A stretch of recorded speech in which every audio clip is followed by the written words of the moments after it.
We've all got two wolves in us, a good one and a bad one, and they both want to eat. The best I can tell, we just got to feed that good one a little more than the other one. Happiness is an emotional response to an outcome. If I win, I will be happy. If I don't, I won't. It's an if-then, cause and effect, quid pro quo standard that we cannot sustain because we immediately raise it every time we attain it. You see, happiness demands a certain outcome. It is result reliant. And I say if happiness is what you're after, then you're going to be let down frequently and you're going to be unhappy much of your time.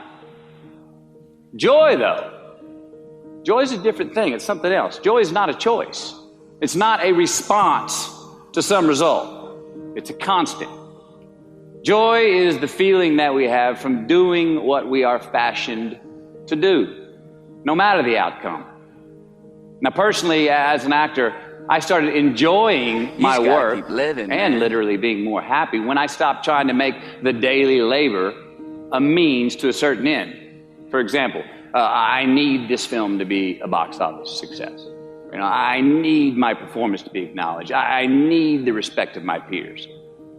All those are reasonable aspirations, but the truth is, as soon as the work, the daily making of the movie, the doing of the deed became the reward in itself for me, I got more box office, more accolades and respect than I ever had before. See, joy is always in process. It's under construction. It is in constant approach, alive and well in the doing of what we're fashioned to do and enjoying it. Now, the easiest way to dissect success is through gratitude. Giving thanks for that which we do have, for what is working. Appreciating the simple things we sometimes take for granted.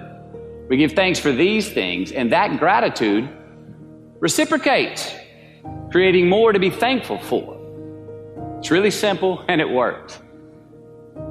Now, I'm not saying be in denial of your failures. No, we can learn from them too, but only if we look at them constructively, as a means to reveal what we are good at, what we can get better at, what we do succeed at. All right, life's a verb.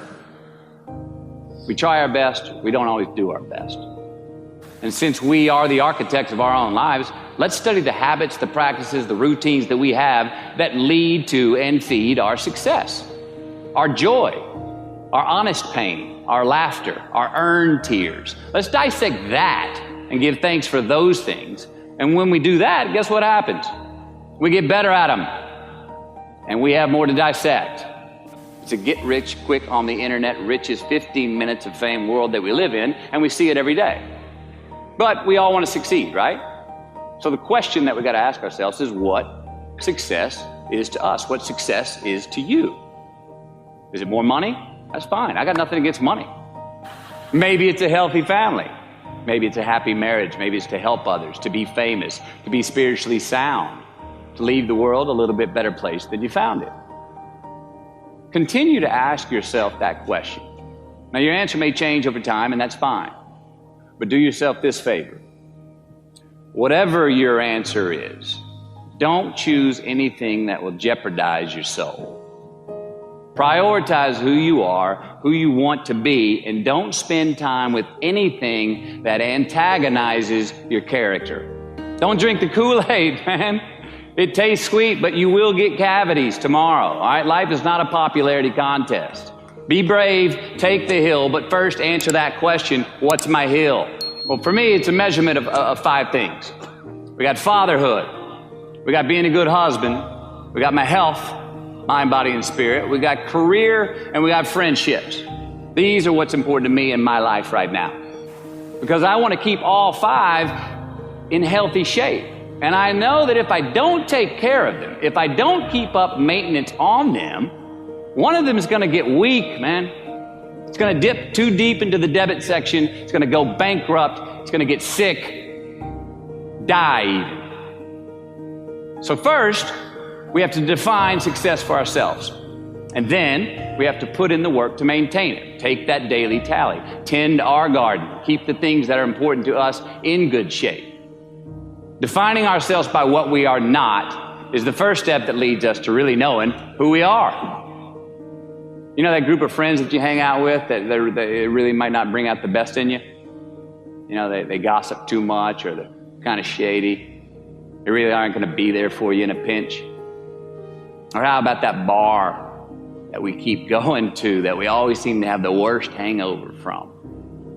Or that computer screen, right? That computer screen that keeps giving us an excuse not to get out of the house and engage with the world and get some real human interaction. Or how about that food that we keep eating, the stuff that tastes so good going down, it makes us feel like crap the next week, we feel lethargic and we keep putting on weight? Well, those people, those places, those things, stop giving them your time and energy. Just don't go there. I mean, put them down. And when you do this, when you do put them down, when you quit going there, and you quit giving them your time, you inadvertently find yourself spending more time and in more places that are healthy for you, that bring you more joy. Why? Because you just eliminated the who's, the where's, the what's, and the when's that were keeping you from your identity. Like, trust me, too many options, I promise you this, too many options will make a tyrant of us all. All right, so get rid of the excess, the wasted time. Decrease your options. And if you do this, you will have accidentally, almost innocently, put in front of you what is important to you by process of elimination.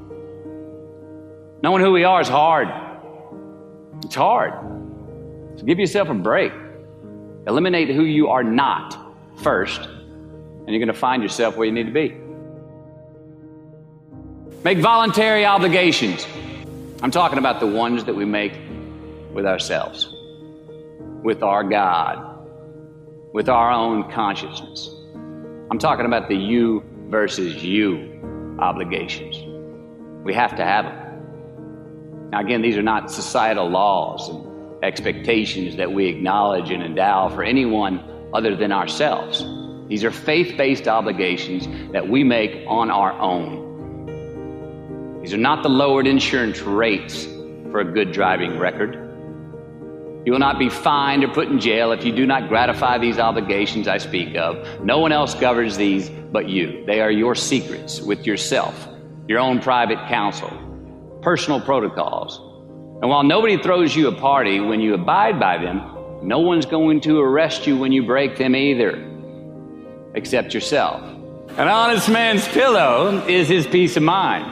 And when you lay down on that pillow at night, no matter who's in your bed, we all sleep alone. These are your personal Jiminy Crickets, and there are not enough cops in the entire world to police them. It's on you. It's on you. We do our best when our destinations are beyond the measurement, when our reach continually exceeds our grasp, and when we have immortal finish lines.